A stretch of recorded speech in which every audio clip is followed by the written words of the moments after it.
The central vision of ancient Persian mythology was of a universal conflict between good and evil, order and chaos. To some extent, this exact theme is the foundation of nearly every ancient world religion, but for the Persians, it amounted to the meaning of existence itself. There were two opposing forces at work in the universe, and whichever side one chose to align with, would define one's earthly journey and afterlife destination. On the good side, there was a pantheon of gods and spirits led by the supreme deity Ahura Mazda, the creator of all things, seen and unseen, and on the bad side, there was Angra Mainyu, also known as Ahriman, the spirit of evil, chaos, and confusion, with his legion of demons, assorted supernatural and natural creatures, and untamed beasts. Ahura Mazda had given humans free will to choose which path they would take, and if they chose correctly, they would live well and find paradise in the afterlife, whereas if they chose incorrectly, they would live a life of confusion and strife, and be cast into the torment of hell after death. Join me as we explore and learn about some of Persia's most well-known gods and mythical creatures in this new chapter, Persian mythology. The most important god in ancient Persian mythology was Ahura Mazda, whose name means wise lord. When Zoroastrianism became popular in Persia around 600 BCE, Ahura Mazda became its supreme deity or god. The Persians revered him as the creator of the earth, the heavens, and humanity, as well as the source of all goodness and happiness on the planet. Ahura Mazda created 6 divine beings, or angels, to assist him in spreading goodness and ruling the universe. Zurvanism, a now extinct branch of Zoroastrianism, viewed Ahura Mazda and the evil spirit Ahriman, also known as Angra Mainyu, as two opposite, but equal twin spirits of good and evil, battling for control of the world. Because Ahura Mazda is the supreme god of the Zoroastrians, he is frequently compared to the main gods of other religions. For example, the ancient Greeks thought Ahura Mazda was simply another name for Zeus. However, unlike the ancient Greeks and Romans, Zoroastrians believed in free will and did not believe that fate, or the interference of gods, determined a person's destiny. Ahura Mazda was also associated with light and fire, both of which are symbols of truth and wisdom. For this reason, Zoroastrians would frequently pray with a flame or other source of light as the focal point of their prayers. The most commonly associated Zoroastrian symbol is an image of Ahura Mazda with eagle-like wings and tail. In Persian art and texts, he appears as a bearded man wearing a robe covered in stars, with the sun for an eye, as he dwells high in the heavens. Angra Mainyu, also known as Ahriman, was the evil, destructive spirit in Zoroastrianism's dualistic doctrine. Druj, the lie, expresses Angra Mainyu's essential nature, which manifests itself as greed, wrath, and envy. Angra Mainyu created a horde of demons embodying envy and similar qualities to aid him in his attack on the light, which was Spenta Mainyu, Ahura Mazda's good creation. Although they were not considered siblings, Angra Mainyu and Ahura Mazda were thought to be locked in a cosmic battle for world hegemony, as well as each individual soul. Angra Mainyu was a true prince of darkness, the polar opposite of the light-filled Ahura Mazda, and his eternal adversary. Despite the chaos and suffering caused by his onslaught, believers believe Angra Mainyu will be defeated by Ahura Mazda at the end of time. His demons will devour each other in their own realm, and his own existence will be extinguished. The most extreme version of this good versus evil dichotomy was promulgated during the 3rd century CE by the Iranian religious reformer named Mani, founder of the Manichaean sect, which was a serious rival to nascent Christianity for some time. The Manichaeans, who emphasized free will, believed that one could choose to follow the evil Ahriman, who might eventually defeat Ahura Mazda in their final, apocalyptic confrontation. In Persian beliefs, the Amesha Spentas, or beneficent immortals, are any of the 6 supernatural beings or archangels, created by Ahura Mazda, the wise lord, to aid rule his creation. The 3 male and 3 female ministers of Ahura Mazda's power against the evil spirit, Ahriman, are represented crowded around Ahura Mazda on golden thrones, surrounded by angels. They are the everlasting givers of good, and they are worshipped separately. They are also said to descend to assist on the paths to the light. Each has its own month, festival, and flower, and rules over a different aspect of the world order. Ashur-Vahishta and Vohu-Mana are by far the most important of the six. The lawful order of the cosmos, according to which all things happen, is represented by Ashur-Vahishta, the representation of excellent order or truth. He rules over fire, which the Zoroastrians revere as the fundamental nature of reality. He represents the path of justice and spiritual enlightenment to the believer. Vohu-Mana, the embodiment of good mind, is the spirit of divine wisdom, illumination, and love. He guided Zoroaster's soul before the throne of heaven, and welcomes the spirits of the blessed to paradise. Believers are urged to bring down Vohu-Mana in your lives on earth, by genuine love in marriage, and for one's fellow man, and rules over domestic animals.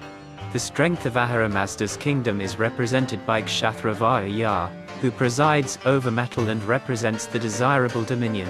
The believer can see this force in action when he or she is guided by the excellent order and good mind. Spenta Ameti, the beneficent devotion, the devotional and faith-filled spirit, guides and protects the believer, and rules over the planet. Paovat, the symbol of wholeness or perfection, and Amarat, the symbol of immortality, are frequently mentioned as sisters. They rule over water and vegetation and may appear to the believer as a recompense for sharing the natures of the other Amesha Spentas. According to some traditions, the seventh Amesha Spenta was Angra Mainyu, the Holy Spirit, who is an aspect of the wise Lord himself and produces life and goodness through the Holy Spirit. Angra Mainyu, according to Zoroastrian religion, protects and preserves numerous domains and creatures, including the sky, water, earth, plants, and children yet to be born. A Manticore is a Persian mythical creature who was said to be unconquerable. The beast was said to have a human head, a lion's body, and a scorpion's tail, and they were thought to be one of the mightiest of beasts, capable of devouring every animal in the jungle except elephants. There is no explanation given for why these creatures were unable to defeat elephants, only documentation that elephants seem to be able to evade even the most powerful of the manticores. Manticore is an adaptation of the Persian name for the beast, Martichorus. This is thought to be a loose translation of man-eater. According to Persian legend, the creature could devour any beast, except elephants, without leaving any trace. Despite its dominance in the jungle, the Manticore had a particularly voracious appetite for human flesh. It was rumored that the Manticore could easily kill 3 men at once, and could likely take more if the opportunity presented itself. The beast was said to have incredible speed, which not even the fastest man could match in a chase. A Manticore's body was similar to that of a lion, which meant the beast had long, sharp claws that it could use to tear its victims apart if the opportunity arose. Last but not least is the mighty beast's terrifying tail, which was said to resemble that of a scorpion's, and has several stings that are poisonous to all creatures except elephants. When the Manticore is close to its prey, it can use these stings to stab it. However, the use of this impressive feature is not limited by distance. If a Manticore is too far away from its intended prey, it can shoot these stings at it in the same way that arrows are shot from a bow. Every sting fired from the creature's tail is quickly replaced by another, allowing the Manticore to continue its onslaught until it is successful and has rendered its prey defenseless. Some versions of the Manticore also describe the beast as having dragon-like wings that allow it to fly at terrifying speeds in pursuit of its prey. The Manticore was known for devouring its prey whole and leaving nothing behind. It ate all of its victims' remains, as well as their clothing, money, and other possessions. Whenever a person went missing and no trace of their body or possessions was found, the loss was blamed on a Manticore attack. Despite having a human head, the Manticore cannot speak human languages. Instead, the creature is said to have the voice of a trumpet. This was regarded as one of the most significant indicators that the creature was on the prowl, as any melody in the forest was thought to be a sign of a Manticore.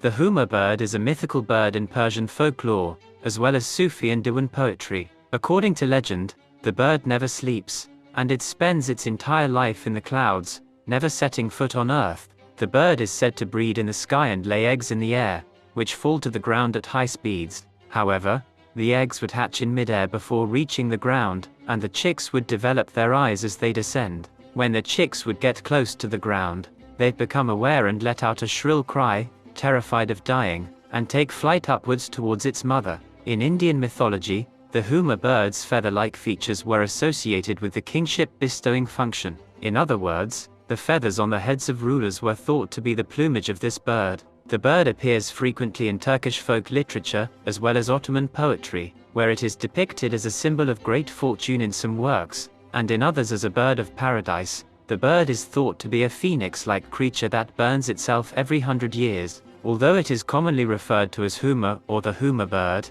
it is also referred to as Homa in Indian mythology. This is also connected to the meaning of the word Homa, which is a sacrificial fire. This is consistent with the Huma bird's proclivity to burn to ashes like the phoenix. Most people believe that hunting this bird is never attempted, because it is believed that the person who kills it will perish in 40 days. It is also believed that if the Huma bird's shadow falls on someone, he or she will be blessed with good fortune. Additionally, if the bird decides to sit on someone, it is considered a kingly appointment.